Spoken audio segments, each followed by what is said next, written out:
Kader jadi tersangka teroris, Partai Umat bilang track record Densus 88 tak baik. Kader jadi tersangka teroris, Partai Umat, track record Densus 88 tidak baik. Kurang ajar kan? Kurang ajar sekali ini Mustafa Lemon ini.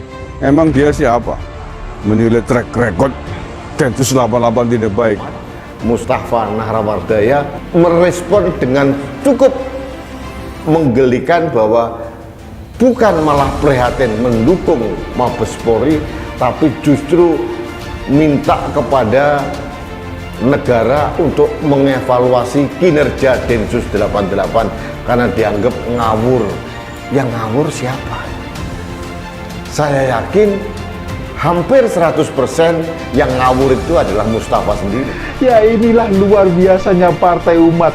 Walaupun RHI ini kader baru, tapi dia ini langsung bisa menjabat sebagai anggota Majelis Pertimbangan Partai, coba.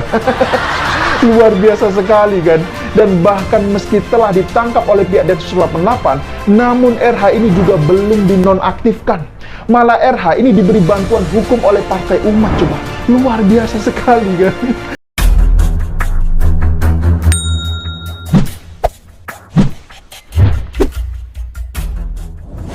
Densus 88 Anti Teror Polri menangkap dan menetapkan kader DPW Partai Umat Provinsi Bengkulu berinisial RH sebagai tersangka teroris. Partai Umat menyinggung Densus memiliki kiprah yang tidak baik dalam menangkap teroris, sehingga meminta pemerintah mengevaluasi Densus. Melihat track record Densus 88 di dalam proses penangkapan terduga teroris yang tidak baik, kami mengusulkan pemerintah mengevaluasi prosedur bekerja Densus sehingga tak menjadi teror bagi masyarakat. Mustafa juga mengatakan penangkapan yang dilakukan oleh Densus 88 tidak boleh menjadi teror bagi masyarakat. Dia turut mengungkit Badan Nasional Pencegahan Terorisme atau BNPT yang baru-baru ini meminta maaf perihal daftar ratusan pesantren yang terafiliasi ISIS.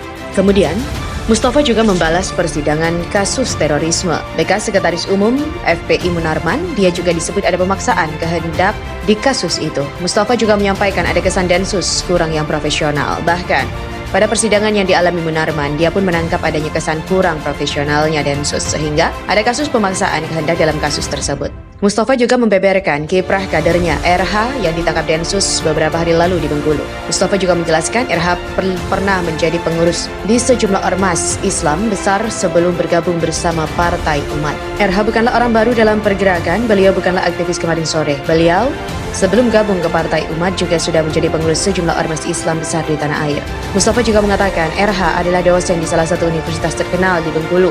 Menurutnya, Partai Umat juga sangat bangga ketika RH memutuskan untuk bergabung dengan mereka. Sementara itu, juru bicara DPP Partai Umat Mustafa Nahrawardaya menyampaikan bahwa kader berhak mendapatkan pendampingan hukum dari pusat. Partai Umat memastikan akan memberikan pendampingan hukum terhadap kadernya yaitu RH yang ditangkap Detasmen Khusus 88 beberapa hari lalu karena diduga terlibat aksi terorisme. RH ditangkap tim Densus 88 Anti Teror Polri di Bengkulu. Juru bicara DPP Partai Umat Mustafa Nahrawardaya menyampaikan bahwa partainya sejak awal berdiri sudah mengingatkan pada seluruh kader agar berhati-hati terkait dengan terorisme. Menurutnya, perjuangan umat juga sangat berat karena banyak mata di sana-sini memelototi perjuangan siapapun. Oleh karena itu, kata dia, Partai Umat juga akan bekerja sama dengan ormas ataupun organisasi lain yang mana RH menjadi pengurus di dalamnya. Sebab, kata dia, melihat RH aktif di berbagai dan juga banyak ormas Islam yang sudah dikenal baik. Di sisi lain, Mustafa juga menyampaikan bahwa setiap kader berhak mendapatkan pendampingan hukum dari pimpinan pusat. Oleh karenanya, akan didampingi dari DPW Partai Umat Bengkulu yang sudah intensif melakukan bantuan hukum sejak RH ditangkap. Sebelumnya RH ditangkap tim Densus 88 Anti Teror Polri bersama dua rekannya yaitu CA di Kelurahan Sidomulyo, Kota Bengkulu dan M di Kecamatan Toba, Penanjung, Kabupaten Bengkulu Tengah. Ketiganya diketahui bergabung dalam kelompok jaringan teroris Jamaah Islamiyah atau JI Bengkulu dan telah bersumpah setia kepada kelompok teroris JI sejak 99. Pegiat media sosial Yusuf Muhammad atau YM menanggapi soal kader Partai Umat yang ditangkap oleh Detasmen Khusus 88 Anti Teror Polri. Selain itu, House 2045 TV ini juga menyentil salah satu politisi Partai Umat Mustafa Nahrawardaya yang memiliki akun Twitter dengan nama Tova ID. Ia menyindir bahwa pantas saja pihak Partai Umat suka kejang-kejang ya saat ada yang berbicara mengenai teroris. Partai baru yang sukses mencetak teroris, partai suka kejang-kejang nih kalau ada yang bicara soal teroris, betul nggak? Katanya. Dilansir dari Detik News, Densus 88 Anti Teror Polri menangkap salah satu tersangka teroris yang merupakan dosen di Bengkulu. Diketahui bahwa tersangka teroris berinisial RH ini juga merupakan kader Partai Umat.